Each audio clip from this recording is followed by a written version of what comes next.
welcome back to the Food for Thought for week 36. Wealth can be a blessing from God and a product of things such as diligence and generosity. But I believe many wealthy individuals often don't feel welcome in churches. Why do you think that is? Can you give an example of how wealth has made it difficult to have a relationship with someone? And it seems like that maybe a person who's wealthy would not be received in church so negatively, but I believe that some are received negatively because, they get a lot of pressure maybe put on them to give, and they get talked about as if they have gotten their wealth negatively, and they, maybe do bad business or liars or cheaters, and that's why they have all the money that they have. And I think sometimes not just churches but people in general sometimes look at people who are wealthy and are intimidated by their success, intimidated by the fact that they have money to be comfortable with, and also feel as though, because they have all this money, they should share it, they should give it, they should help other people who don't have, as opposed to looking at them and saying, wow, they have reached a level financially that is commendable, and that also to just respect them for that and respect whatever amount they give. Because I think, sometimes we look at it and we think, well, they should be giving, more than I have. The rich person should give everything and this, that, and the other. Maybe that's why churches feel that way. I'm not sure, because I'm not like in the background, I'm not in the behind the scenes in the church to say, okay, this rich person over here, now they know they could give, $5,000 instead of the measly $100 that they gave. I think the pressure may be on people who are more wealthy than others to be more givers and things like that. So I don't see it firsthand per se, but I can see how some churches would make people who are wealthy feel negative and not feel welcome, not feel like, I got my money honestly, I am where I am and honestly, and maybe some of the sermons that are preached or the things that are said or the things that are geared towards everyone, that person may feel isolated out of the group, because they have this and that, and they're compared to people who are poor, they're compared to people who are less, who have less. And they're made to feel like they have to be humble. They have to be, they can't talk about what they have and how they got so wealthy. They can't, it almost may seem like they're bragging as opposed to really like, this is how I made it. Here's how you can too.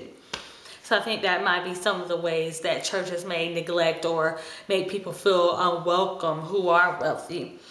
And I think, like I said earlier, in general, wealth makes it difficult to have a relationship with someone because, for one, someone who may have less than that person may feel like either they have to, like, they're not good enough to be around them, like they're intimidated or they're insecure.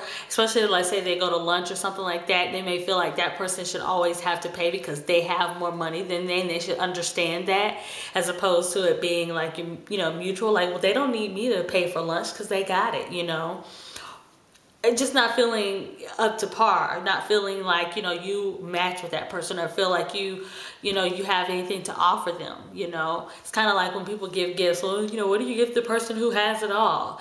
It's kind of like that, but our relationship with others, whether they're wealthy or not, should just be to love them and to care about whatever happens to them, because though that person may be wealthy financially or with assets, they may be hurting inside. They may be lacking some of the true riches that God wants us to have, which is, love for one another, love for God, love for His people. They may not be confident. They may not be, they may be depressed. They may be in a place where, they're hurting because they're going through a divorce, or they're hurting because they lost a child. They're hurting because, they lost a family member, or things like that, that affect them deeply and more so than just financially.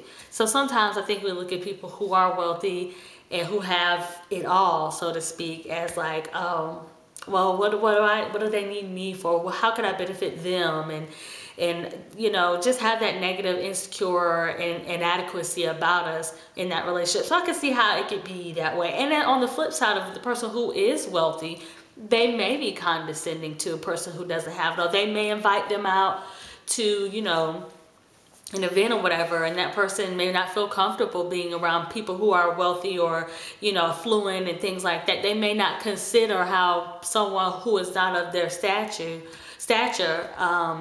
may feel. So things that they say and things that places they like to go, things they like to do may cause a challenge in the relationship or friendship or whatever the situation may be, because just of differences of experiences and needs and wants and just the things that we do on a day-to-day basis, you know. So I can see how that may become an issue. But, you know, in churches in general, I think we should welcome everyone no matter what their wealth or financial status is, because we all need God to save our souls. We all need our souls to be fed and saved, and for God to bless us emotionally and spiritually, and to grow in our relationship with Him. That's the most important relationship. So God's not looking at, oh yeah, you have 5 houses and 2 businesses and 5 cars and $2 million in the bank.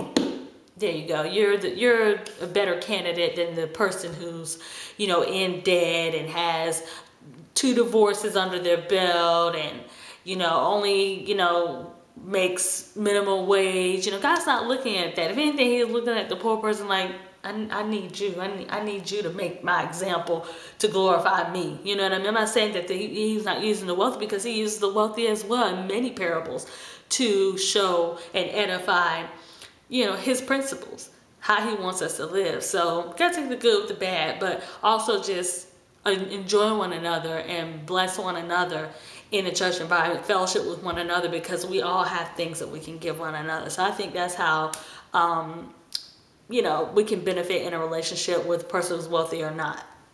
Okay, so hope you all enjoyed this, and I hope that you have a great weekend. Bye.